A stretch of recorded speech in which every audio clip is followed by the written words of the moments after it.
जय जगन्नाथ फ्रेंड्स। आपण मैंने तो जानते टिके वर्षा हो गले ठंडा पागरे टेस्टी खाइबाकू भल लगे। चलतु आज फूलकोबी चिली बनैबा। प्रथमे मु फूलकोबी को मीडियम बेसिस रे काटी देछि।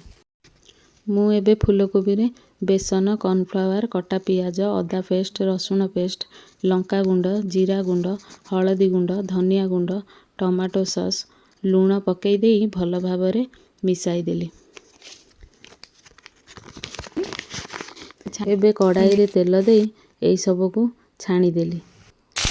तापर कड़ाई रे पियाज आ कैप्सिकम, अदा पेस्ट, रसुण पेस्ट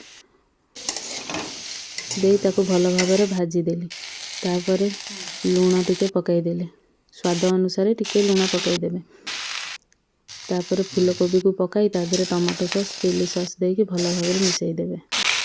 एबे बनीगला आमर चिली कोबी।